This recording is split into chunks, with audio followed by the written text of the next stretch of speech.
Hello students, हमने अपना 10+2 chemistry का जो सेकंड चैप्टर था सॉल्यूशंस वो खत्म कर लिया है। आई होप आप सबने बहुत अच्छे से पढ़ा होगा। तो अब हम अपना +2 केमिस्ट्री का थर्ड चैप्टर शुरू करते हैं जिसका नाम है इलेक्ट्रोकेमिस्ट्री। तो सबसे पहले हमें ये पता होना चाहिए कि इलेक्ट्रोकेमिस्ट्री क्या होता है, इलेक्ट्रोकेमिस्ट्री का मीनिंग क्या है। इलेक्ट्रोकेमिस्ट्री केमिस्ट्री की एक ब्रांच है जो कि किसी रेडॉक्स रिएक्शन में कौन कौन से इलेक्ट्रिकल और केमिकल चेंजेस हो रहे हैं उसको स्टडी करती है। ठीक है कि हमारे पास एक रेडॉक्स रिएक्शन है, उसमें कौन कौन से केमिकल चेंजेस हो रहे हैं, इलेक्ट्रिकल चेंजेस हो रहे हैं, उसके बारे में जो ब्रांच स्टडी करेगी उसी केमिस्ट्री की ब्रांच को हम इलेक्ट्रोकेमिस्ट्री कहते हैं। रेडॉक्स रिएक्शन आप सबको पता है, रेडॉक्स रिएक्शन क्या होती है। एक ऐसी रिएक्शन होती है रेडॉक्स रिएक्शन जिसमें ऑक्सीडेशन और रिडक्शन साइमल्टेनियसली होते हैं। ठीक है, reaction in which oxidation and reduction takes place simultaneously, उन reactions को हम कहते हैं redox reaction। और redox reaction में क्या chemical और electrical changes हो रहे हैं उसको जो ब्रांच स्टडी करेगी उस ब्रांच को हम कहते हैं इलेक्ट्रोकेमिस्ट्री। तो हम कैसे इसको डिफाइन कर सकते हैं, electrochemistry is the branch of chemistry which deals with the study of electrical and chemical changes occurring in a redox reaction। ठीक है, समझ आ गया कि रेडॉक्स रिएक्शन में केमिकल और इलेक्ट्रिकल चेंजेस को जो ब्रांच स्टडी करेगी वो इलेक्ट्रोकेमिस्ट्री कहलाएगी। ठीक है, तो अब इलेक्ट्रोकेमिस्ट्री में हमें इलेक्ट्रोलिसिस हमारा फर्स्ट टॉपिक है, हमें ये पढ़ना है कि इलेक्ट्रोलिसिस क्या होता है। तो इलेक्ट्रोलिसिस पहले हम इस वर्ड को समझने की कोशिश करते हैं। इलेक्ट्रोलाइसिस जो है दो वर्ड्स के कॉम्बिनेशन से बना है, इलेक्ट्रो प्लस में लाइसिस। ठीक है, इलेक्ट्रोलिसिस जो है टू वर्ड से बना है, इलेक्ट्रो प्लस लाइसिस। इलेक्ट्रो का मीनिंग है इलेक्ट्रिसिटी और लाइसिस का मीनिंग है ब्रेक। ठीक है, तो इलेक्ट्रोलाइसिस क्या है कि इलेक्ट्रिसिटी की हेल्प से हम किसी केमिकल को, इलेक्ट्रोलाइट को हम ब्रेक कर रहे हैं।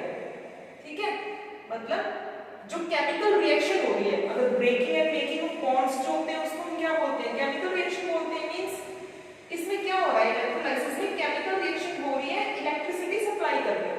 जब हम इलेक्ट्रिसिटी सप्लाई कर रहे हैं तो वहां पे क्या हो रही है, केमिकल रिएक्शन हो रही है। ठीक है, तो हम क्या कह सकते हैं, इलेक्ट्रोलिसिस एक ऐसी प्रोसेस है जिसमें हम एक इलेक्ट्रोलाइट जो होती है उसको हम या तो मोल्टन स्टेट में लेते हैं या हम उसका एक्वस सॉल्यूशन लेते हैं और उसमें से हम इलेक्ट्रिसिटी पास करते हैं तो इलेक्ट्रोलाइट जो है डिकम्पोज हो जाती है। ध्यान रखना है यहाँ पे कि इलेक्ट्रोलाइट को हमें या तो मोल्टन स्टेट में लेना है या एक्वस सॉल्यूशन, क्योंकि उसी स्टेट में वो इलेक्ट्रिसिटी को कंडक्ट कर पाएगी। इलेक्ट्रोलाइट सॉलिड स्टेट में वो इलेक्ट्रिसिटी को कंडक्ट नहीं करती है। ठीक है, तो इलेक्ट्रोलिसिस क्या है, electrolysis is process of decomposition of electrolyte by passage of electric current through aqueous solution or molten state of electrolyte। ठीक है, कि एक इलेक्ट्रोलाइट हमने ली है, उस इलेक्ट्रोलाइट को या तो हमने aqueous solution लेना है उसका या हमें उसकी molten state लेनी है और फिर हमें उसमें से इलेक्ट्रिक करंट को पास करना है। और इलेक्ट्रिक करंट को पास करने से क्या होगा, जो इलेक्ट्रोलाइट हमने ली है वो डिकम्पोज हो जाएगी, उसमें कुछ केमिकल चेंजेस आएंगे। ठीक है, तो इसी प्रोसेस को हम क्या बोलते हैं, इलेक्ट्रोलाइसिस। इलेक्ट्रिसिटी हम सप्लाई कर रहे हैं और फिर उसमें क्या हो रही है, केमिकल रिएक्शन हो रही है। तो देखो इसको एक्सप्लेन करने के लिए यहाँ पे एक डायग्राम बनाया है मैंने। ये हमारे पास क्या है, एक इलेक्ट्रोलाइटिक सेल है। ठीक है, एक बीकर लिया है इस इलेक्ट्रोलाइटिक सेल को बनाने के लिए। इस बीकर के अंदर एक इलेक्ट्रोलाइट ली गई है NaCl। NaCl को यहाँ पे मोल्टन स्टेट में लिया है। मोल्टन स्टेट मींस इसको मेल्टेड स्टेट में हमने लिया है, पिघला हुआ NaCl। ठीक है, तो मोल्टन NaCl है इस बीकर के अंदर और यहाँ पे दो इलेक्ट्रोड्स हैं और उन इलेक्ट्रोड्स को हमने कनेक्ट किया है बैटरी के दो टर्मिनल से, जो एक पॉजिटिव टर्मिनल और एक नेगेटिव टर्मिनल।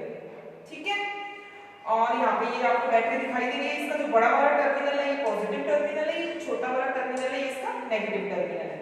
तो यहाँ पे हमारे पास क्या है, दो इलेक्ट्रोड्स हैं।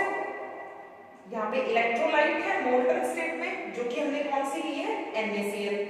और इलेक्ट्रोड्स जो हैं जो पॉजिटिव टर्मिनल से कनेक्टेड है, जो इलेक्ट्रोड पॉजिटिव टर्मिनल से जो इलेक्ट्रोड कनेक्टेड है इसको हम बोलते हैं एनोड। और जो इलेक्ट्रोड नेगेटिव टर्मिनल से कनेक्टेड है, ये छोटे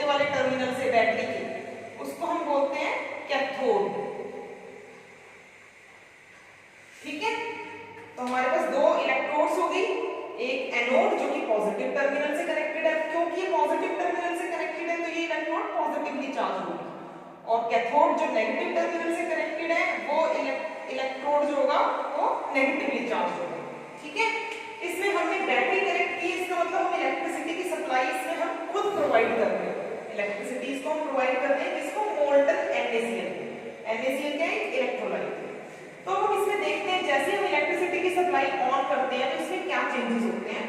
देखो, अब क्योंकि ये इलेक्ट्रोलाइट है तो ये आयंस में ब्रेक कर जाएगा, जो हमारे पास NaCl है वो Na पॉजिटिव और Cl नेगेटिव आयंस बना देगा। ठीक है, तो इसके अंदर इस इलेक्ट्रोलाइट वाले में क्या प्रेजेंट होंगे, Na पॉजिटिव आयंस और उतने ही Cl नेगेटिव आयंस इसके अंदर प्रेजेंट होंगे। ठीक, Na पॉजिटिव पॉजिटिवली चार्ज है, जो पॉजिटिवली चार्ज आयंस होंगे वो किसकी तरफ जाएंगे, नेगेटिव इलेक्ट्रोड की तरफ, और नेगेटिव इलेक्ट्रोड हमारी कौन सी है, कैथोड। तो positively charge ions negative electrode की तरफ मूव कर रहे हैं, देखो ये, और जो नेगेटिवली चार्ज आयंस हैं जो कि Cl नेगेटिव आयंस है, क्लोराइड आयंस हैं, वो पॉजिटिव इलेक्ट्रोड की तरफ मूव करेंगे। और पॉजिटिव इलेक्ट्रोड कौन सी है, हमारी एनोड, क्योंकि ये पॉजिटिव टर्मिनल से कनेक्टेड है बैटरी के। ठीक है, तो negatively charge ion chloride ions anode की तरफ मूव करेंगे, और positively charge ions sodium ions जो है कैटायन वो कैथोड की तरफ मूव करेंगे। अब हमने पढ़ा हुआ है अपनी +1 क्लास में भी कि एनोड पे क्या होती है, ऑक्सीडेशन। ठीक है, तो जो Cl नेगेटिव आयंस हैं वो एनोड पे जाएंगे, क्योंकि एनोड पॉजिटिवली चार्ज है और Cl नेगेटिवली चार्ज है, और ये क्या ऑक्सीडाइज हो जाएंगे। और ऑक्सीडेशन का मतलब क्या है, लॉस ऑफ इलेक्ट्रॉन्स। तो ये Cl नेगेटिव आयंस जो है वो इलेक्ट्रॉन को लूज करेंगे, एक Cl नेगेटिव आयन एक इलेक्ट्रॉन लूज करेगा, तो दो Cl नेगेटिव आयन दो इलेक्ट्रॉन्स लूज करेंगे। ठीक है, तो दो Cl नेगेटिव आयंस से जब दो इलेक्ट्रॉन लूज किए तो हमारे पास Cl2 गैस बनेगी। क्लोरीन Cl2 की फॉर्म में एग्जिस्ट करता है, डायटोमिक है नहीं। ठीक है, तो 2 Cl नेगेटिव आयंस 2 इलेक्ट्रॉन्स को लूज करके क्लोरीन गैस बनाएंगे। तो हम क्या कह सकते हैं कि एनोड पे ऑक्सीडेशन हो रही है और क्लोरीन गैस जो है वो लिबरेट होती है एनोड पे, मतलब हमें एनोड पे क्या मिल रही है, यहाँ पे क्लोरीन गैस। ठीक है, ये अपवर्ड एरो इसलिए लगाया है क्योंकि जो गैस बनती है वो लिबरेट हो जाती है, बाहर निकल जाती है इलेक्ट्रोलाइटिक टैंक से। उसके बाद कैथोड पे देखो क्या होता है, ये इलेक्ट्रॉन्स जो क्लोरीन ने यहाँ पे लूज किए हैं वो इस वायर के थ्रू यहाँ पे ट्रेवल कर जाएंगे। ठीक है, वो कैथोड के पास चले जाएंगे, और कैथोड पे हमारे पास क्या है, Na पॉजिटिव आयन कैथोड की तरफ अट्रैक्ट हो रहे हैं, तो Na positive ions in electron को गेन करेंगे। तो कैथोड पे क्या होगा, Na पॉजिटिव आयंस इलेक्ट्रॉन्स को गेन कर लेंगे, और इलेक्ट्रॉन को गेन करेंगे तो क्या होगा, इसका पॉजिटिव चार्ज खत्म हो जाएगा, तो हमारे पास सोडियम बन जाएगा। मतलब हमारे पास कैथोड में क्या है, सोडियम बन जाता है, जो कि यहाँ पे डिपॉजिट होता जाता है इस कैथोड के पास। ठीक है, तो यहाँ पे सोडियम डिपॉजिट हो जाएगा जो कि लिक्विड फॉर्म में होगा। ठीक है, तो Na पॉजिटिव आयन इन्हीं इलेक्ट्रॉन को जो कि क्लोरीन ने यूज किए हैं इनको गेन कर लेता है, और ये सोडियम बना लेता है लिक्विड स्टेट में, जो कि कैथोड पे डिपॉजिट हो जाता है। जो गैस थी वो तो लिबरेट होगी, बाहर चली गई। ठीक है, और ये क्या है, यहाँ पे डिपॉजिट हो जाएगा कैथोड पे। ठीक, तो ओवरऑल रिएक्शन क्या होगी, इन दोनों रिएक्शन को ऐड करके आएगी। अब इन दोनों रिएक्शन को ऐड करने के लिए हमें इस रिएक्शन को 2 से मल्टीप्लाई करना पड़ेगा, ताकि इलेक्ट्रॉन से इलेक्ट्रॉन कैंसिल हो जाए। ठीक है, तो जब इन दोनों रिएक्शन को ऐड करते हैं तो हमारे पास ये देखो इलेक्ट्रॉन तो कैंसिल हो जाते हैं, क्योंकि यहाँ पे हमारे पास 2 इलेक्ट्रॉन्स हैं और इधर भी मल्टीप्लाई करने से 2 इलेक्ट्रॉन्स आ गए।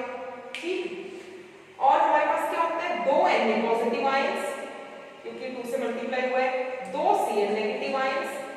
ठीक है, जब इनकी इलेक्ट्रोलिसिस हो रही है तो ये किसमें कन्वर्ट हो रहे हैं, सोडियम लिक्विड स्टेट में, जो कि कैथोड में डिपॉजिट हो जाते हैं, और क्लोरीन गैस जो कि एनोड पे हमें मिलती है बाहर निकल जाती है क्लोरीन गैस।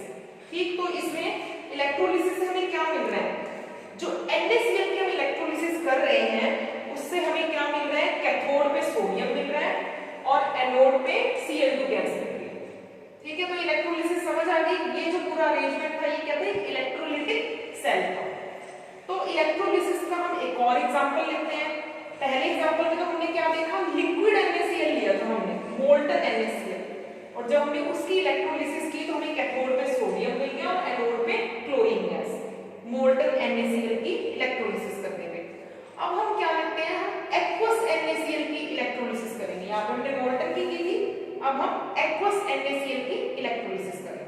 ठीक है, तो इसको पढ़ते हो, इलेक्ट्रोलिसिस ऑफ एक्वस NaCl। अब एक्वस NaCl है, इसका मतलब NaCl का सॉल्यूशन किस में बनाया है हमने, वाटर में। ठीक है, तो यहाँ पे क्या होगा, NaCl के आयंस बनेंगे Na positive and Cl negative ions, और वाटर के आयंस बनेंगे H positive and OH negative ions. तो हमारे पास दो ही पॉजिटिवली चार्ज आयंस हैं और दो ही नेगेटिवली चार्ज आयंस हैं यहाँ पे इलेक्ट्रोलिटिक टैंक में।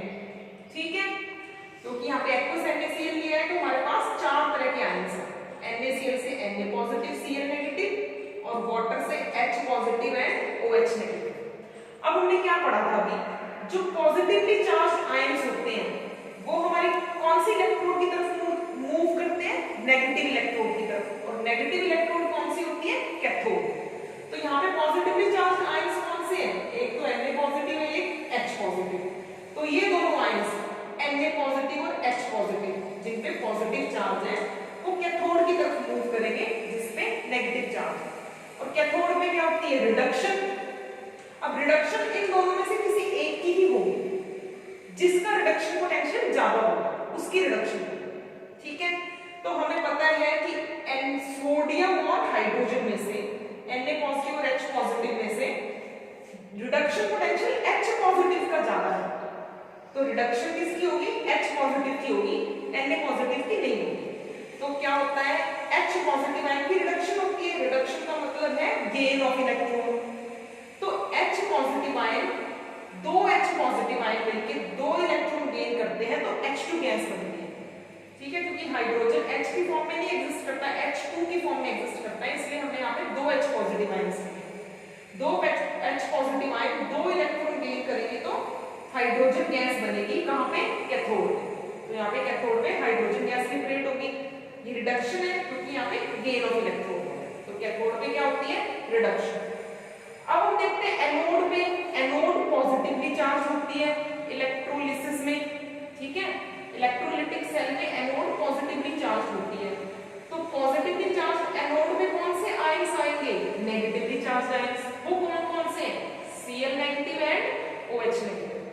ये दोनों आयंस नेगेटिवली चार्ज हैं तो ये एनोड की तरफ मूव करेंगी। और एनोड में क्या होती है, ऑक्सीडेशन। लेकिन ऑक्सीडेशन इन दोनों में से किसी एक की ही होगी, और वो किसकी होगी, जिसका ऑक्सीडेशन पोटेंशियल ज्यादा होगा। तो ऑक्सीडेशन पोटेंशियल Cl नेगेटिव का ज्यादा है, तो OH नेगेटिव की ऑक्सीडेशन नहीं होगी, Cl नेगेटिव की ऑक्सीडेशन होगी। और ऑक्सीडेशन का मतलब क्या है, लॉस ऑफ इलेक्ट्रॉन। तो दो Cl नेगेटिव आयंस दो इलेक्ट्रॉन को लूज करेंगे, एक Cl नेगेटिव आयन एक इलेक्ट्रॉन को लूज करता है, दो Cl नेगेटिव आयन दो इलेक्ट्रॉन लूज करेंगे तो Cl2 गैस बनेगी। ठीक है, तो यहाँ पे Cl2 गैस की फॉर्मेशन होती है एनोड में, और ये कौन सी रिएक्शन है, ऑक्सीडेशन, क्योंकि लॉस ऑफ इलेक्ट्रॉन हो रहा है। तो हमने क्या देखा, कैथोड पे तो हाइड्रोजन गैस लिबरेट होगी और एनोड पे Cl2 गैस लिबरेट होगी। अब इलेक्ट्रोलिटिक टैंक में क्या बच गया, देखो ये जो H पॉजिटिव आयन थे ये H2 की फॉर्म में लिबरेट हो गए, Cl नेगेटिव आयन Cl2 की फॉर्म में लिबरेट हो गए। हमारे पास बच क्या गया, Na positive and OH negative.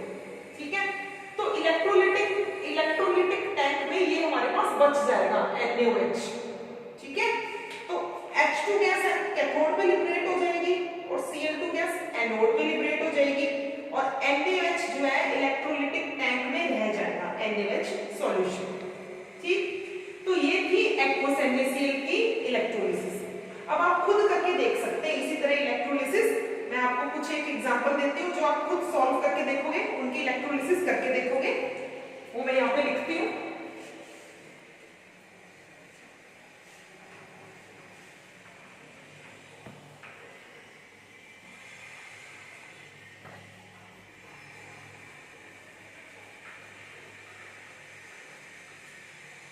अब कुछ एक इलेक्ट्रोलिसिस के एग्जांपल आप खुद सॉल्व करके देखोगे, इलेक्ट्रोलिसिस करके देखोगे आप।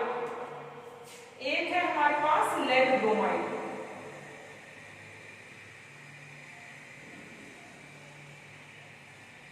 मोल्टन लेड ब्रोमाइड ले रहे हैं, मोल्टन मींस लिक्विड, और इसकी इलेक्ट्रोलिसिस आपने करके देखनी है, मतलब एनोड और कैथोड में इसकी रिएक्शंस आप लिख के देखो।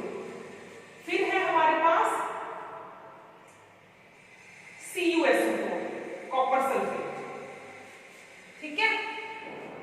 इसको भी आप मोल्टन फॉर्म में इसकी इलेक्ट्रोलिसिस करके देखेंगे और कॉपर सल्फेट एक्वस सॉल्यूशन में, ठीक है। और एक है एसिडिफाइड वाटर,